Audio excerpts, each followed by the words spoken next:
आत्मानंदामध्ये रात्र आणि दिवस ज्यावेळेस आपण पहुडतो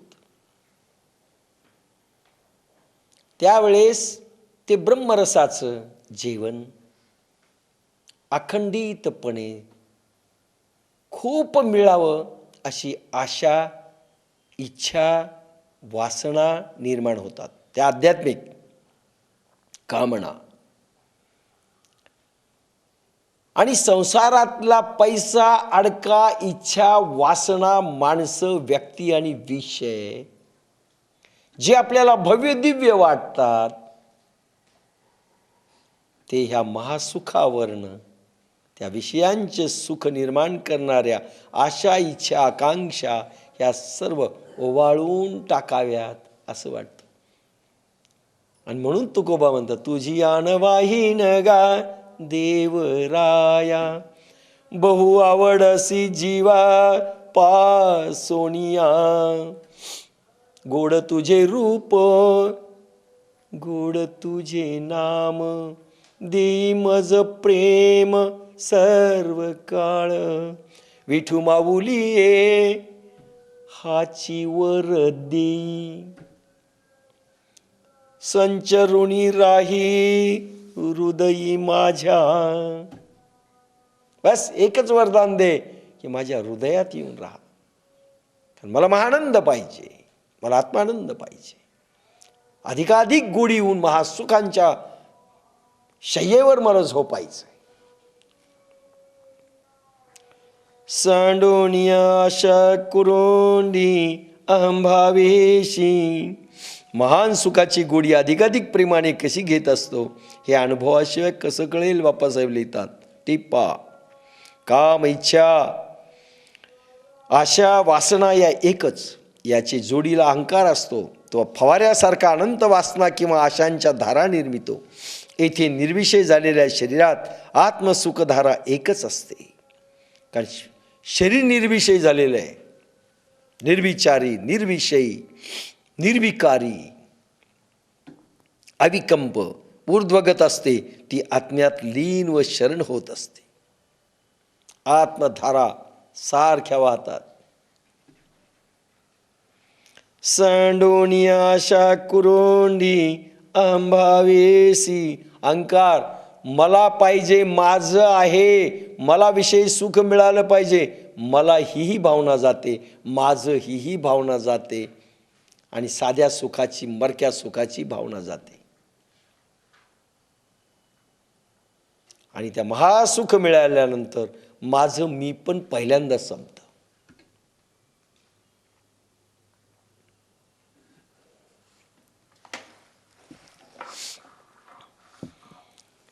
म्हणून अवसरे जे जे पावे, तेणे चितो सुखावे.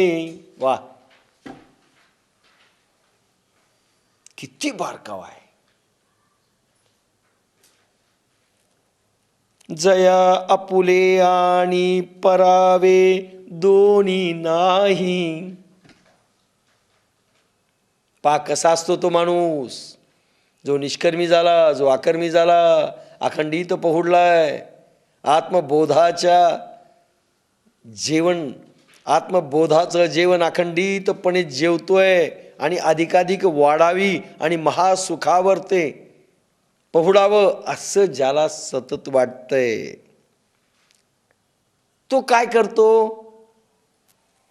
म्हणून अवसरे जे जे पावे, तेणेची तो सुखावे.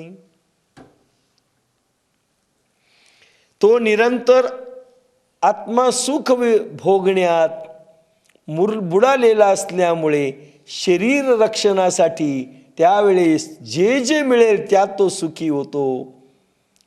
एरवी त्याला आपले व परके दोन्ही नसतात.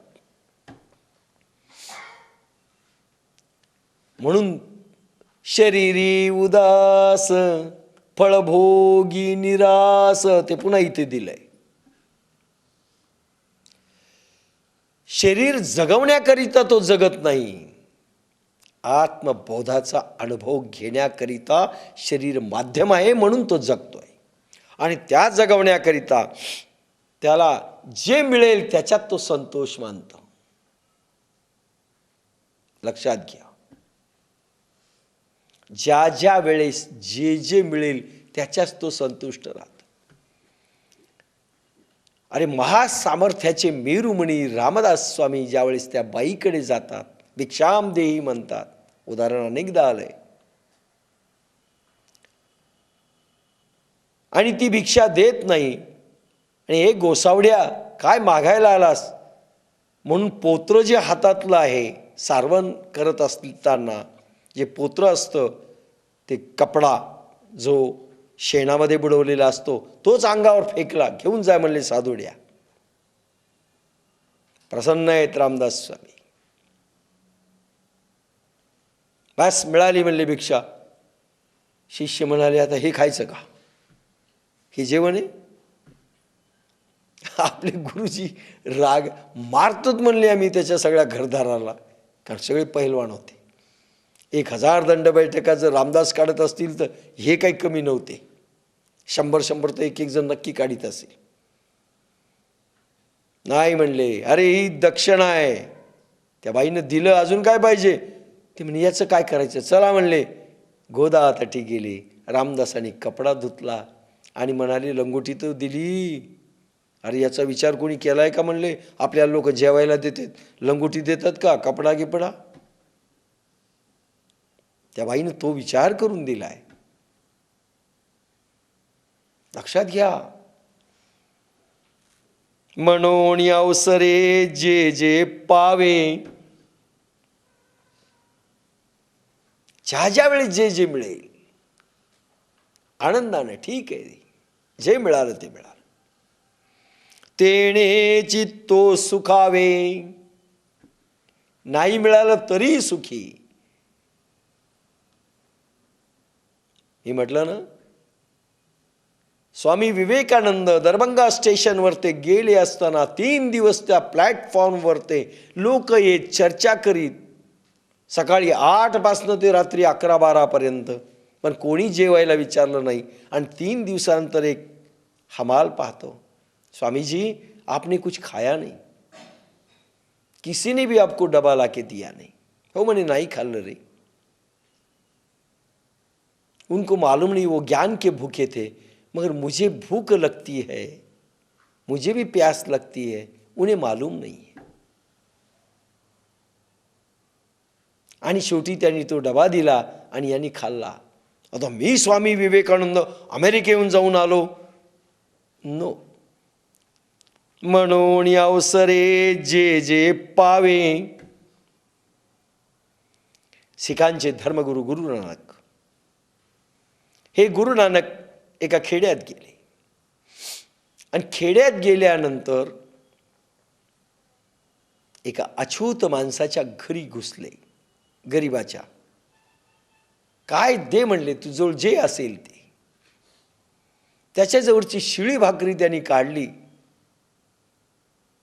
आणि दिली खायला रामदासांना, आपल्या गुरु नानकांना. आणि गुरु नानक आलेत म्हणल्यानंतर पळत आले गावचे सगळे शेठ सावकार. कोणाच्या घरात घुसलेत? त्याच्या घरात काय म्हणले, आमच्याकडे चला, 56 भोग किती आहेत, चला. शेवटी ते जात नाहीत. गुरु नानक नाही म्हणाले, मला इथेच जेवायचंय. मग एका सावकाराने जेवणाचं ताट चाललं. गुरुजी हे तरी खाऊ नका, निदान हे खा, याच्या घरात खा, पण आमचं खा. गुरु नानकांनी पोळी घेतली त्याची आणि अशी पिळली, त्याच्यातून रक्त निघालं. माया आहे ती. आणि ही पिळल्यानंतर दूध निघालं. सांग मी कोणाचं खाऊ? रक्तलांछित संपत्ती आहे. लोकांना लुबाडून तू सगळं जिंकलेलं आहेस. ते अपवित्र अन्न आहे रे तुझं. हे शिळं असून पवित्र आहे, कारण याच्यातून दूध निघतंय. मी कोणतं खाऊ सांग? तुझं ताजं आहे पण अपवित्र आहे. अनेकांचं रक्त तू पिलास, आणि हे शिळं आहे पण पवित्र आहे. कारण घामाच्या धारेतून उत्पन्न झालाय. लक्षात घ्या. म्हणून अवसरे जे जे पावे, तेणे चित्तो सुखावे. अरे भगवान गोपाल कृष्ण शिष्टाई करण्याकरिता जातात. हा विश्वपती द्वारकाधीश आहे. दुर्योधनाने किती पक्वान्न केले असतील. भाऊ लागतो आणि पुन्हा तिकडून आलेला आहे आणि सामर्थ्याचा महामेरू आहे. पण ज्या वेळेस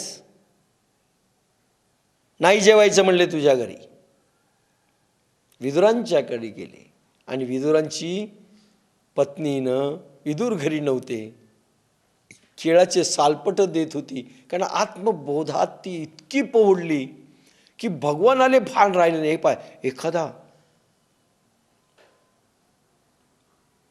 नवीन जावई घरी चांगला असेल तर घरी आला तर सासूला इतका आनंद होतो, याच्यात ते पडतं त्याच्यात ते पडतं,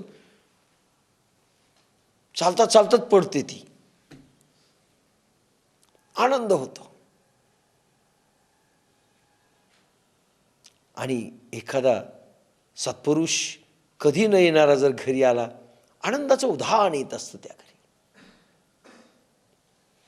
तसं त्या माऊलीला झालं की सालपट ती देत होती आणि गर खाली टाकत होती, कारण भानच नाही. आणि भगवान सालपट खातायत.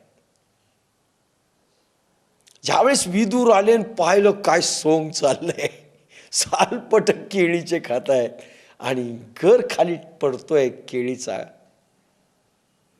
रागावले, पत्नीला म्हणले काय करतेस तू हे, द्वारकाधीशाला तू काय देतेस खायला.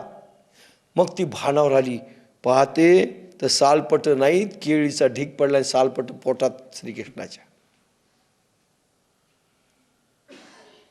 ती म्हणाली नाही आता जेवण तयार करायचंय.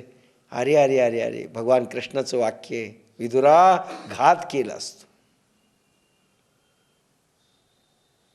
जे प्रेम त्या सालपटात खाण्यात होतं ते आता तू किती मला भोग दिलास, आता नाही राहिलं. सालपटात प्रेम होतं. जे म्हणून अवसरे जे जे पावे, तेणेची तो सुखावे. मला हेच पाहिजे, मला तेच पाहिजे असं मागत नाही, त्याच्यात तो सुखी राहतो. तो सत्पुरुष, तो सिद्ध पुरुष ज्यांनी कर्म जाळले, जे मागच्या सगळ्या लाईनमध्ये आलंय. जया आपुले आणि परावे दोन्ही नाही, आपलं आणि परका भाव नसतो. ज्या माणसानं आपलं पोरग आणि परक पोरग हा भाव असतो. बापासाहेब आम्हाला म्हणायचे, अरे तुम्ही माझे आत्मवंशाचे पोर आहात आणि तुमचा विद्यावंश हा खरा आपला वंश आहे. हे रक्तमासांचे जे आलेले आहेत माझे पोरं, की ह्या जन्मातले मरके आहेत आणि तुम्ही आत्मवंशातले आहात, विद्यावंशातले आहात. ही लाईन अखंड चालणारी, हा मरका वंश आहे. ते माझे खरे नाहीतच, ह्या जन्मापुरते. तुम्ही अनंत जन्माचे आहात. लक्षात घ्या, विद्यावंश, आत्मवंश. जया पुले आणि परावे. आम्ही नाही गेलो तर रडत असत बाप्पासाहेब. वाट पाहायची, कधी येशील सोमानी, राठोड, कळंबरकर नेहमी येत होते, त्यांना माहिती आहे. अक्षरशः रडायची, तुम्ही कधी येणार. त्यांना वाटत होतं आम्ही जाऊच नाही.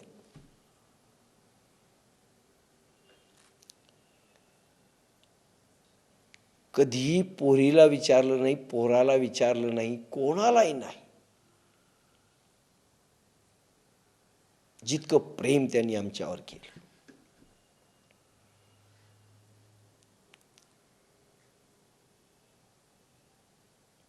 बोलता येणार नाही, विषय कट करतो. जया पुले आणि परावे दोन्ही नाही. काय दिलं त्यांनी, जे पोराला दिलं नाही. आणि हेच भगवान सांगतायत, जेन सांगे माता देवकीसी, जेन सांगे पिता वसुदेवासी, ते गुह्य अर्जुनेसी बोलत. देखा नवलतया प्रभूचे, अद्भुत प्रेम भक्तांचे, जे सारथी पण पार्थाचे करीत असे. देखा नवलतया प्रभूचे. अरे मातेला देत नाही, पित्याला देत नाही, ते गुह्य अर्जुनाला देतो.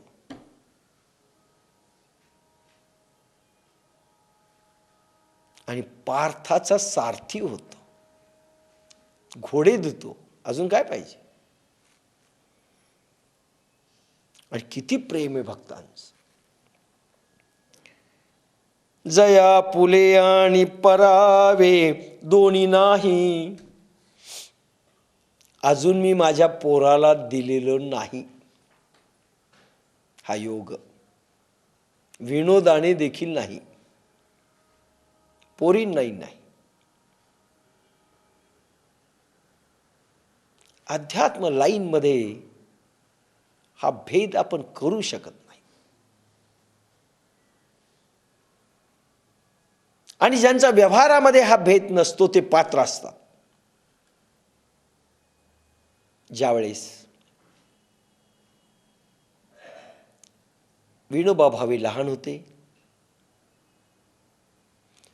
आणि शेजाऱ्याचा मुलगा सारखा खेळायचा त्यांच्या जवळ येऊन, गरीब होता, हेही गरीब होते, काही श्रीमंती नव्हती, अतिशय गरीब घराणं विनोबांजींचं.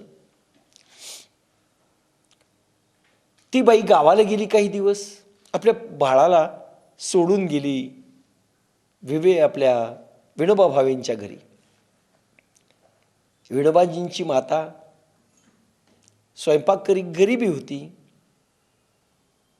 म्हणून शिळं अन्न, शिळी भाकरी, शिळी पोळी आपल्या पोराला द्यायची आणि गरम त्या पोराला द्यायची.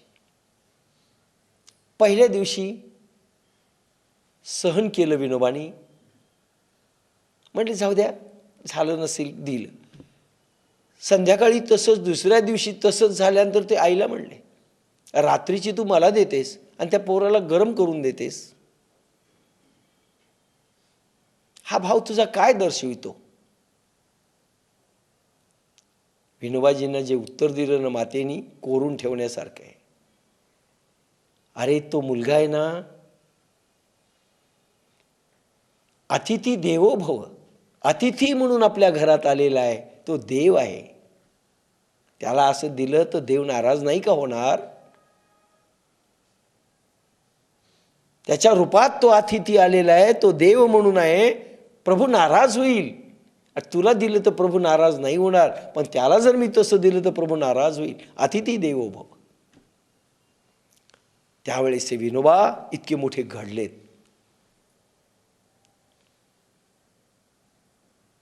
काय समज होती. एक 2 लाडू एका मातेने दिले आपल्या पोराला, डबा, आणि एक मोठा दिला, एक लहान दिला मुद्दाम त्या आईने. आणि बाळाला सांगितलं, जा एकटं खाऊ नको, दुसऱ्याला पण दे. त्या बाळाने एक लाडू देऊन टाकला, दुसऱ्याला एक आपण खाल्ला. मातेने विचारलं, तुला 2 लाडू दिले होते, तू दिलास का? हो म्हणले, एक देऊन टाकला. तू कोणता दिला आणि तू कोणता खाल्लास ते सांग. मी एक मोठा दिला, तो तू खाल्ला असतील ना? नाही म्हणले आई, मी तो दुसऱ्याला दिला आणि जो लहान होता ना तो मी खाल्ला. ती म्हणाली, बाळा तू फार मोठा माणूस होणार आहे, ह्या देशातला, आणि तोच झाला ते म्हणजे महादेव गोविंद रानडे. पर भेद नाही ही ज्यावेळेस माता शिकवते त्यावेळेस अशी बालकं निर्माण होतात. लहानपणी जी माता अशी वागते आणि हे शिकवते ही बालकं अशी निर्माण होतात.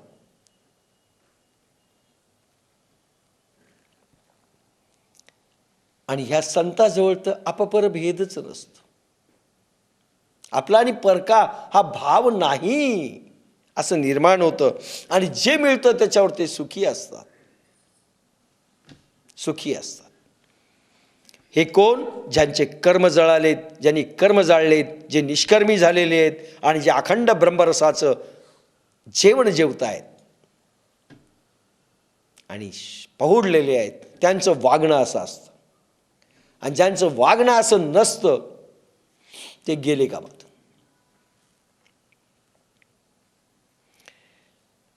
तो दिठी जे पाहे, काय ओव्या आहेत. तो दिठी जे पाहे ते आपणची होऊन जाये, ऐके ते आहे तोची झाला. तो दिठी जे पाहे ते आपणची होऊन जाये. तो दिठी जे पाहे, दृष्टीने जे पाहतो ते आपणची होऊन जाये, ऐके ते आहे तोची झाला. तो दृष्टीने जे पाहतो ते आपण होऊन जातो आणि तो जे ऐकतो तोच तो झालेला असतो. अवघड ओवी जरी सोपी वाटली,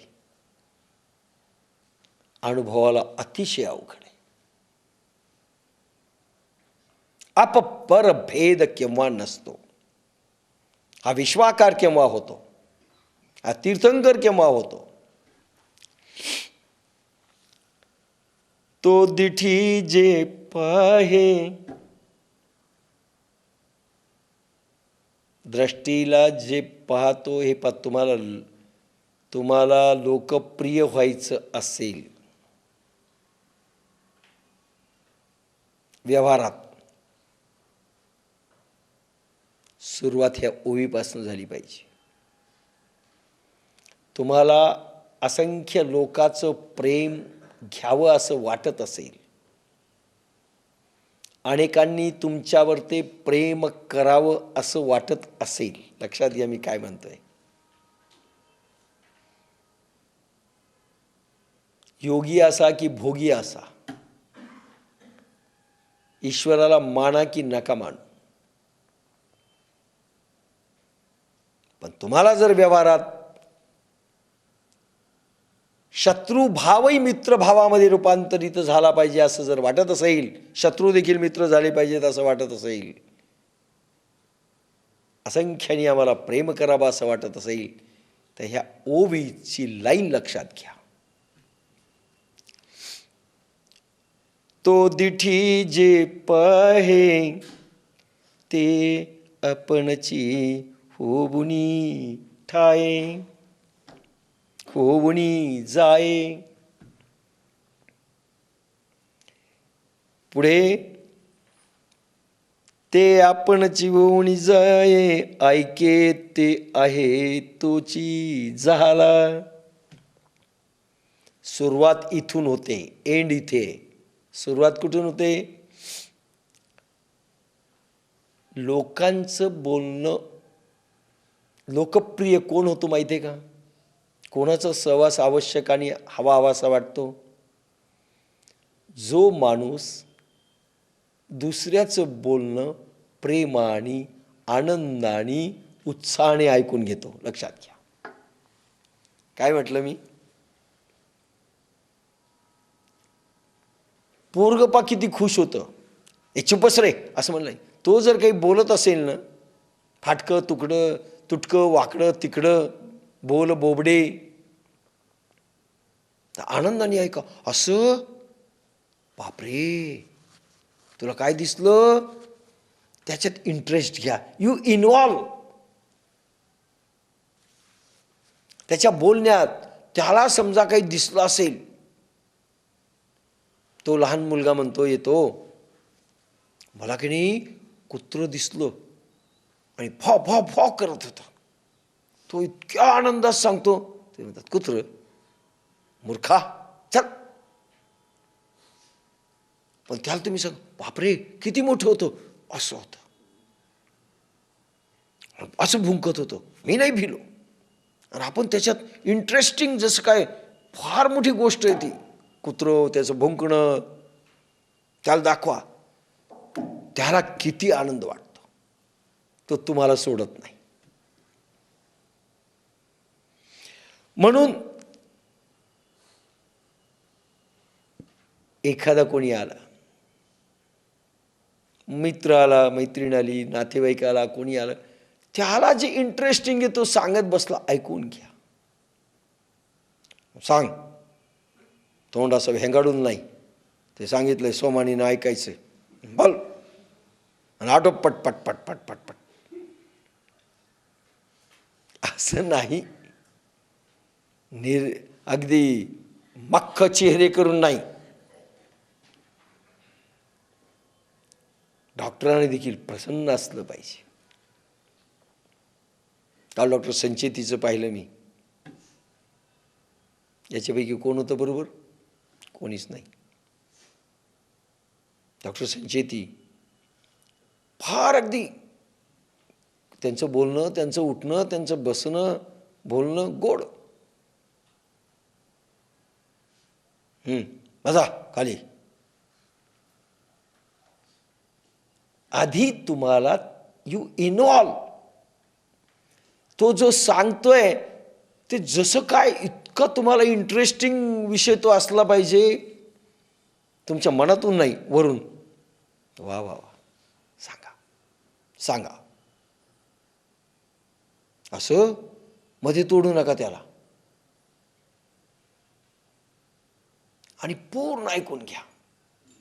त्याच्या आनंदाचे क्षण, त्याची आनंदाची लाईन, त्याची आनंदाची गोष्ट, त्याची दुःखाची जरी गोष्ट असेल तरी नीट ऐकून घ्या. कशाकरता आलाय तो? दुःख व्यक्त करायला आलाय तुमच्याकडे. तुम्हाला डॉक्टर समजून आलाय आणि तो पेशंट बनून आलाय. आपण काय लावलंय आणि बनबन बनबन बनबन, माझं हे गेलं, माझं ते गेलं, माझं हे दुखायलं, माझं ते दुखायलं, माझं टंगडं दुखायलं, आता नाक दुखायलं. इंटरेस्टने ऐकून घ्या आणि तशा भावनाही करा. हो खरंच आहे, तुम्हीच होऊन सहन करता. पा लोकप्रिय होतात की नाही त्या घरात. तो जो दुःख अभिव्यक्ती किंवा आनंद अभिव्यक्ती करत असेल तर यू इन्व्हॉल्व. बस बस बस बस बस, आता काही सांगू नका. तुमच्यापेक्षा तर होरडा चांगला आम्ही औरंगाबादला खाल्ला, चालण्याचा फडतूस होता. अरे गरज आहे तोडातोडी, मोडामोडी, झोडाझोडी करण्यात.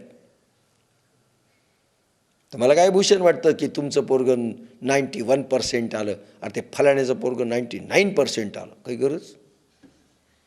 त्याच्या आनंदावर विरजन घालू नका. तो दिठी जे पाहे ते आपणची होऊनी जाये. एखादा पिक्चर पाहून आला, तुम्हाला स्टोरी सांगत असेल, तो जितक्या आनंदात सांगत असेल तितक्या आनंदात तुम्ही ऐका, आणि तो जितक्या दुःखात सांगत असेल तितकं दुःख तुम्ही पण करा.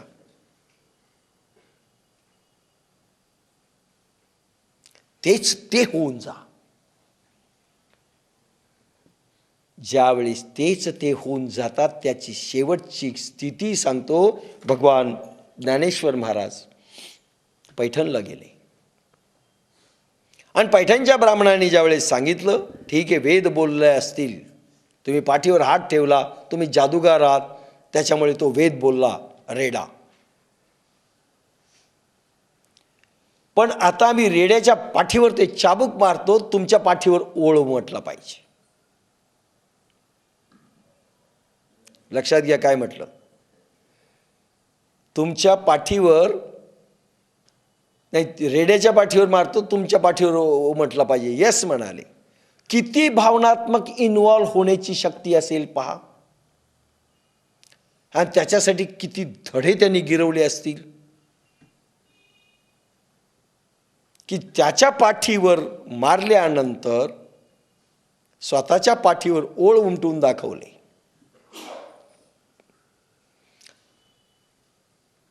इथे तुकाराम देखील रडतात.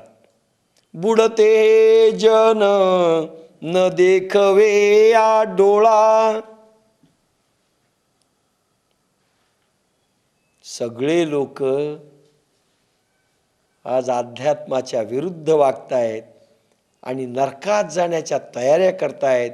मला देखवत नाही, मला देखवत नाही.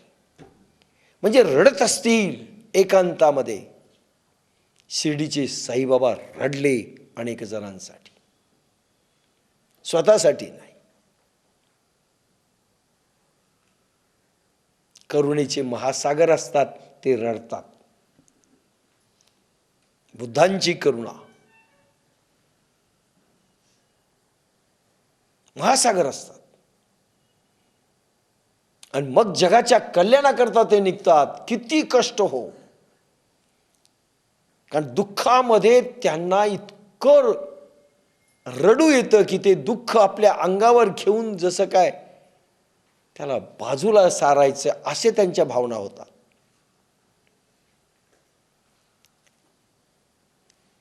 तो दिठी जे पाहे हा साधू, हा सिद्ध पुरुष दृष्टीने जे पाहतो तसाच होऊन जातो. कृष्णाने राधेला जर पाहिलं तर राधामाई कृष्ण झाले, आणि राधेने कृष्णाला पाहिलं तर राधा कृष्ण झाली. लक्षात घ्या, जे तुम्ही पाहता ते होऊन जा. हा एक प्रयोग आहे. समजा तुम्ही धबधबा पाहतायत, काश्मीरमध्ये गेले, आपण पाहतो वा वा वा हा स्पॉट आहे का, छान आहे. काय त्या जाण्यात फायदा आहे आणि काय त्या राहण्यात फायदा आहे.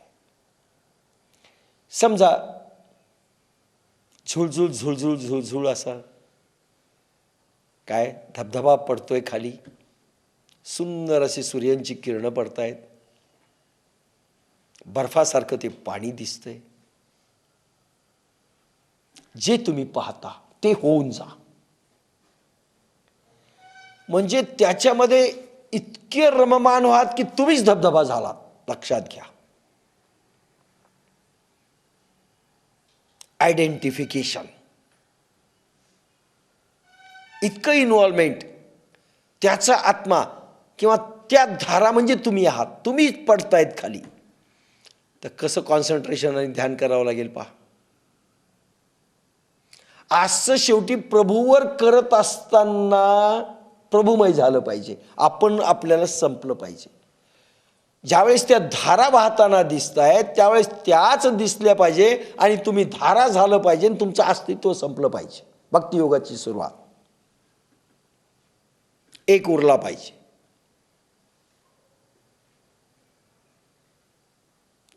लक्षात घ्या. म्हणून सुरुवातीलाही तुम्हाला जर प्रेम हवा असेल, लोकांकडनं सहकार्य हवा असेल, तर तुम्ही त्याच्या भावनेची कदर करून त्याच्यासारखं होऊन जा. पहिली स्टेप. आणि मग त्याची इच्छा असेल तुम्ही काही बोलावं, जरूर बोला.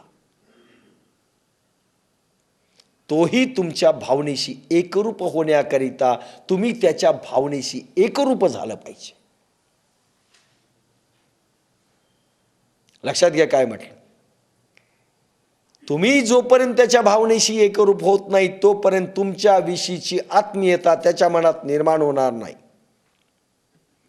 आणि मग तो तुमच्या भावनेशी एकरूप होईल आणि तुमचा प्रभाव पडेल. आम्ही सांगतो त्याला या ज्ञानेश्वरीला बेटे येत नाहीत. अजून त्याच्या भावनेशी तादात्म्य तुम्हाला होताच आलं नाही आणि तुमच्या भावनेशी म्हणून तो तादात्म्य होत नाही. रस घ्या, रस. आधी इंटरेस्ट घ्या आणि मग त्याला आपल्या कब्जात ओढा. मग तारीफ करावी लागेल, इन्व्हॉल्वमेंट दाखवावं लागेल, सगळ्या स्टाईलने जावं लागेल. तो दिठी जे पाहे ते आपणची होऊनी जाये. स्वामी रामतीर्थ ज्यावेळेस हिमालयामध्ये उभे राहिले आणि तिकडून सिंह आला गर्जना करत, वाघ आला, यांनी फक्त डोळे असे वटारले आणि त्याच्या डोळ्यात पाहिलं. वाघमय झाले. स्टॉप म्हणले, निघून जा म्हणले की तो निघून गेला.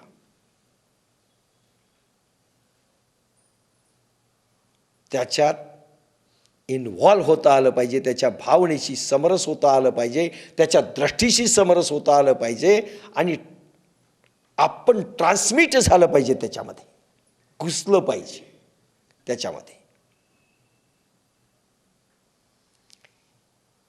त्याच्या भावनेशी इन्व्हॉल्व झालं पाहिजे. मुंगीचे मनोगत ओळखे.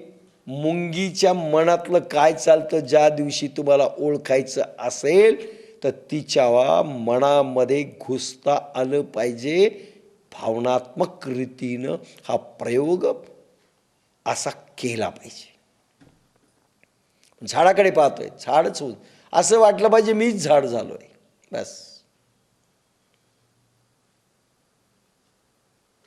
बायको प्रेम करत नाही, तुम्ही बायकोमय झालात तर, आणि ती तुमच्यामय झाली, नवरामय, काही बोलावं लागणार नाही, कोणी कोणाला बोलणार नाही, कोणी कोणाला टोचणार नाही, काही नाही. काय रहस्यमय खूण आहे ही ओवी, अतिशय रहस्यमय, व्यवहार आणि परमार्थाला लागणारी. असं झालं पाहिजे.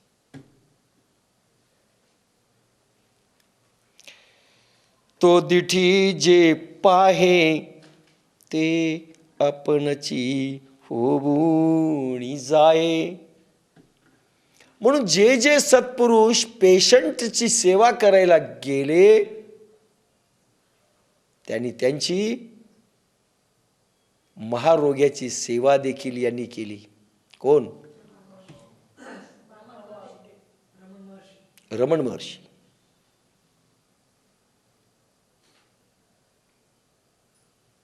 सेवा केली आणि बोधिसत्वानी देखील केली. महानंदाची सेवा केली.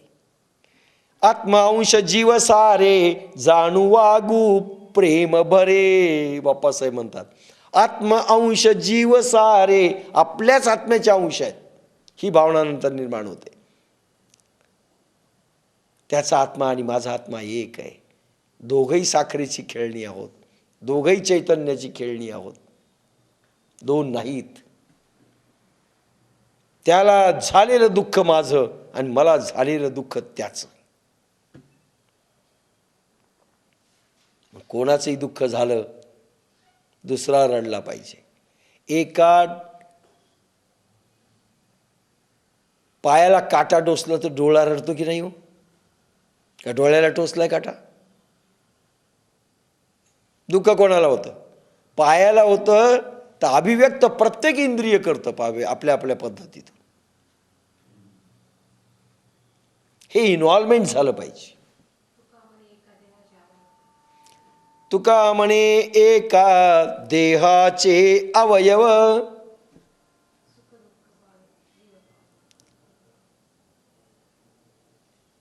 आणि ते सुख दुःख समान पावतात. काटा जरी पायाला टोचला तर डोळा हसत नाही, बरं झालं बरं झालं बरं झालं म्हणत होतो. डोळा रडतं, जीभ म्हणती आई ग, कंदी आठवत नाही, नाही तर बापा रे. आणि इंग्लिशचे लोक माय गॉड. काही का असे ना आठवतं काही.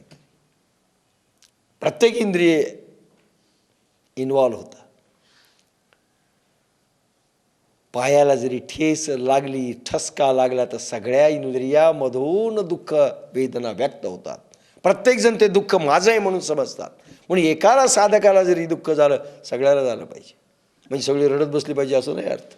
इन्व्हॉल्व, आणि त्याचं ते कसं बाजूला सारायचं हे पाहिलं पाहिजे. That is involvement. ते तो दिठी जे पाहे ते आपणची होऊनही जाये. शिष्य समोर असेल, साधक समोर असेल, नाही एखादा भावभक्तीपूर्ण माणूस जरी समोर आला, त्याचं गाराणं तो नीट ऐकतो. रामकृष्ण परमहंसाकडे ती बाई आली आणि म्हणते, स्वामीजी, हा गोड खातोय, याला सांगा जरा, जंत होतात पोटात. नीट स्टोरी ऐकून घेतली. म्हणाले, 6 महिन्यांनी ये. परत आली, परत म्हणले 6 महिन्यांनी. त्यांना वाटलं महाराज फार ताडगं तोडगं करतात, काहीतरी यंत्र गिंत्र करत असतील, मंत्र यंत्र तंत्र काहीतरी देतील आपल्याला. आणि ज्यावेळेस ती 1 वर्षानंतर परत आली, ते बाळाला म्हणाले, बाळा आता की नाही गोड खाऊ नको, चांगलं नसतं. त्या बाईला आला राग. हे तुम्ही पहिल्या दिवशी सांगितलं असतं तर बरं झालं असतं, मला तर चक्रा दिल्या. त्याने बाई, त्यावेळेस माझा प्रभाव झाला नसता, कारण मी गोड खात होतो, माझी आसक्ती गोडामध्ये होते. आणि ज्यावेळेस माझी आसक्ती असते, मी गोड सोडणार नव्हतो. मी नाही सोडलं तर याच्या मनावर कसा परिणाम होईल, आणि याच्या मनावर परिणाम करण्याकरिता मला गोडाची आसक्ती सोडावी लागली. मी गोड खाणं, माझं वासना निघून गेली गोडाची, त्यावेळेस याच्यावर परिणाम होईल. जा आता हा गोड खाणार नाही बाई. त्याच्यावरती ते प्रभावशाली वाक्य पडले. जे पाहिलं ते रामकृष्ण झाले.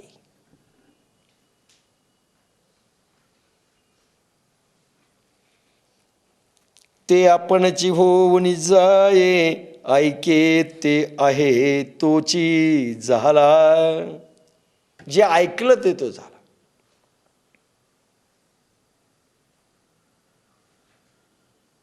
राधेनी कृष्ण शब्द, कृष्ण कृष्ण शब्द जरी ऐकला, किंवा वेणुनादाची एक सहज बासुरीची तान जरी ऐकली, वेडी होऊन समाधी ध्यानामध्ये जायची.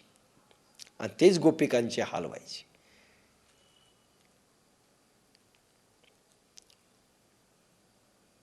ऐके ते आहे तोची झाला. जे ऐकलं, प्रत्येक गोपिका,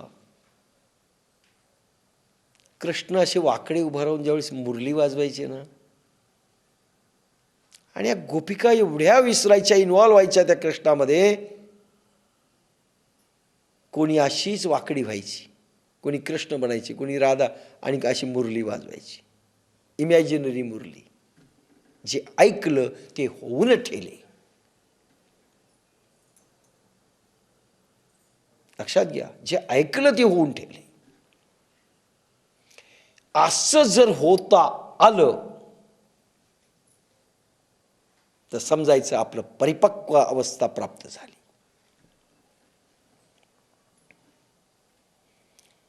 तो दिठी जे पाहे. कर्म कसं राहतं, कर्म धर्म बनतं, कर्म मोक्ष बनतं, कर्म अकर्म होतं. मग त्यांनी किती कर्म केलं तरी काही नाही, तो तसाच झाला. तो दृष्टीने जे पाहतो ते आपणच होऊन जातो, आणि तो जे ऐकतो तोच तो झालेला असतो. तसाच झाला. जो बोलतो तसाच तो होतो, जो ऐकतो तसाच तो होतो. आपलंच प्रवचन ऐकून, कॅसेट ऐकून तुम्ही मधोश होता की नाही? जे ऐकता तसंच होता. आणि मीच माझं ऐकत बसतो, माझ्यावरच त्याचे परिणाम होतात. जे ऐकतो तसाच तो होऊन जातो. मीच माझी कॅसेट सोडत नाही. आपण बोललोत का, एवढंच त्याच्यात भाव असतो. मला इतकं सगळं इकडे तिकडे गेलेलं चालत नाही, पाहिलेलं चालत नाही, मी स्वतःही पाहत नाही, काय जाईल असं वाटतं. आपण जे ऐकतो ते आपण होऊन जातो, ही अवस्था प्राप्त झाली पाहिजे. नाही तर काही ना कोणाचं ऐकूनच घ्यायची तयारी नाही.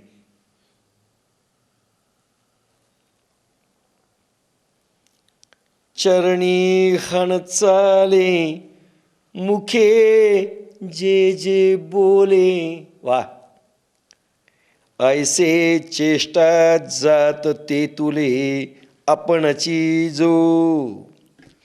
चरणी हण चाले मुखे जे जे बोले. किती बारकावे दिले तो. सिद्ध पुरुष कसा असायला पाहिजे. चरणी हण चाले, आणि पायाने चालतो, तोंडाने जे जे बोलतो याप्रमाणे स्पर्श करणे, खाणे पिणे, वास घेणे, मलमूत्र त्यागणे, श्वासोश्वास देणे घेणे, उठणे बसणे, निजणे, पापण्यांची उघड झाकीसुद्धा जितके व्यापार शरीर इंद्रियाकडून होतात तितके तो आपणच बनतो. जसं प्रभूविषयी म्हणण्यात येतं ना, प्रभूच बहु झाला, प्रभूच माया बनला, प्रभूच संसार झाला.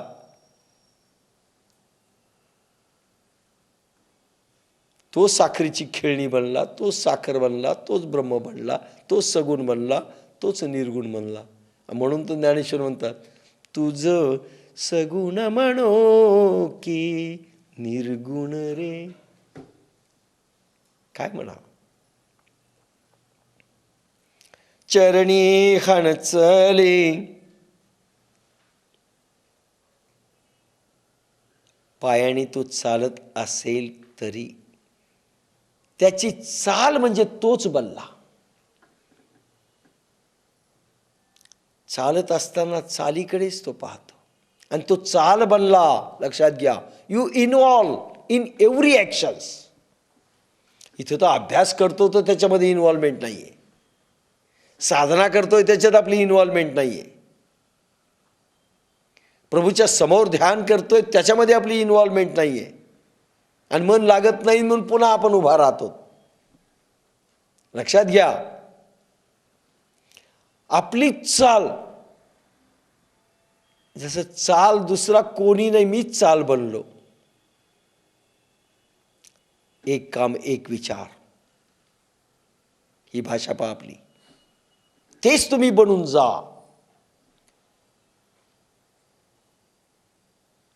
दूध तापवते बाई, दुधाकडे पाहत असताना दूधमय झाली पाहिजे. विषयांकडे पाहत असताना विषय झाला पाहिजे. अरे एकदा वाचलं की सगळं लक्षात राहिलं पाहिजे, जसं सुजाताचं सध्या होत आहे. आणि आपलं घोकलेलं विसरून जातं. आपली इन्व्हॉल्वमेंट किती आहे हे लक्षात येईल. How you are involved in that subject. चरणी हण चाले मुखे जे जे बोले. मुखातून जे जे बोलतो तेच ते होऊन जातो. समजा तो ब्रह्म ह्या शब्दावर बोलत असेल तर ब्रह्ममय झालं पाहिजे. एक सांगतो, जी कृती तुम्ही करत असाल, जी उक्ती तुमच्या तोंडांमधनं बाहेर येईल, जे शब्द बाहेर येतील आणि जी कृती तुमच्या इंद्रियामधून प्रगट होईल ते तुम्ही झालं पाहिजे. जे ऐकलं तेही झालं पाहिजे, जे पाहिलं तेही झालं पाहिजे. दोन उदाहरणं देतो म्हणजे लक्षात येईल. गौरांग महाप्रभू ज्याला चैतन्य महाप्रभू म्हणतात, ज्यांचं नाटक सगळेजण हरे रामा हरे कृष्णा म्हणून करतात. गौरांग महाप्रभूची भाववृत्ती वेगळी होती. आज जे जगात दिसते ते त्यांच्या लाईनवर चालण्याचा प्रयत्न आहे. आणि प्रत्येक जण आपल्या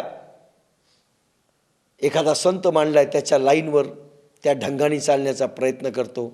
चूक बरोबर आता तो विषय नको. प्रत्येक जण गौरांग महाप्रभू होऊ शकणार नाही म्हणून त्यांचं नाटक नको. तुम्हाला तुम्हीच व्हायचं आहे.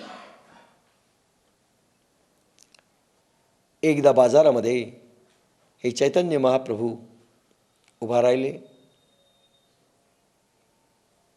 ऐरणीवर ते घणाचे घाव पडत होते.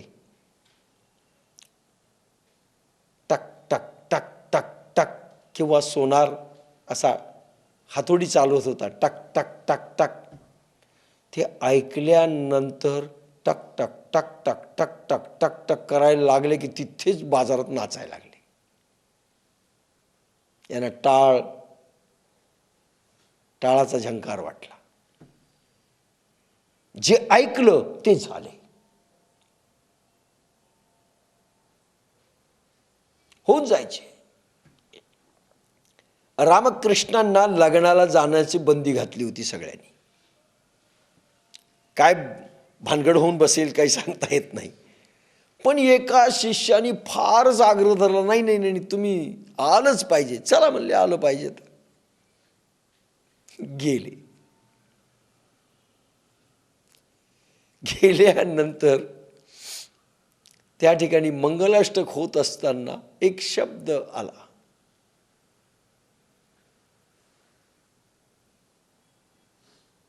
कृष्ण कृष्ण असं काहीतरी कोणीतरी म्हणलं. कोणाचं नाव उच्चारण केलं. झालं नाही यांची भाव समाधी. कृष्ण कृष्ण कृष्ण कृष्ण लागले नाचायला उभा राहू. आता लग्नाला म्हणले आता रोकायचं कसं. हे झाले कृष्णमय. मग बाकीचे म्हणले म्हणलंच होतं ना आणू नका. कारण जो शब्द ऐकला त्या भावामध्ये ते इन्व्हॉल्व होतात.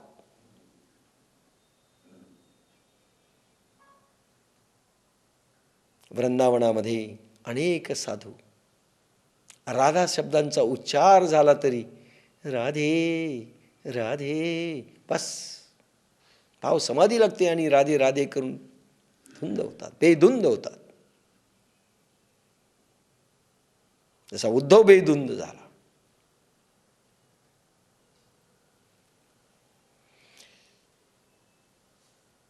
म्हणजे प्रत्येक कर्माची क्रिया करत असताना ती प्रभुमय झाली पाहिजे. प्रत्येक शब्द ऐकला प्रभुमय झालं पाहिजे. आता गुरु नानक व्यापार दिला करायला गहू मोजत होते. 1 2 3 4 5 असं करत करत 12 आणि 13 शब्द ऐकल्याबरोबर 13 बस संपलं. त्याच्या पुढं जाईच नव्हतं. ते हेही सुटलं. ते सब 13 त्या बापाने डोक्याला हात लावला. झाले प्रभुमय. जे ऐकलं तो तसाच होऊन जातो. जे पाहिलं तो तसाच होतो. आणि मग इथे भगवान म्हणतात खोटं काय 11व्या अध्यायामध्ये मी घोड्यामध्ये मीच आहे. मी सगळ्यामध्ये मी आहे. किती इन्व्हॉल्व होऊ शकतात प्रभू. आणि मग स्वामी रामतीर्थ म्हणतात होय मी विश्व झालो. तुकाराम म्हणतात होय मी विश्व झालो. विश्वमय होण्याकरिता आत्मविकास किती झाला पाहिजे आणि इन्व्हॉल्वमेंट किती झालं पाहिजे. मी माझे पण संपून मी विश्वरूप झालं पाहिजे. विश्वची माझे घर ऐसी मती जयाची स्थिर किंबहुना चराचर आपणची झाला. आणि प्रभूचं पाहणं आपल्याकडे असं पाहिजे की प्रभू पोखरणामय झाला पाहिजे, सुजातामय झाला पाहिजे, रामकृष्ण शहाणेमय झाला पाहिजे, डॉक्टर भंडारीमय झाला पाहिजे. पण तेवढी ताकद आपली पण लागते, आपली पण लागते. प्रभू आपला होतो, प्रभू आपलामय होतो, सगळं आपलामय होतंय. आपण आपले विसरून जातो. ही स्थिती येण्याकरिता हे थोडे थोडे अभ्यास आहेत. म्हणून एखाद्या वेळेस त्राटक करत असताना तुम्ही ज्यावेळेस सारखं पाहाल, एक वेळ अशी आली पाहिजे द्वैत संपून तुम्हीच लाईट झालात आणि प्रकाश तुम्हीच देत आहात, हा भाव झाला पाहिजे.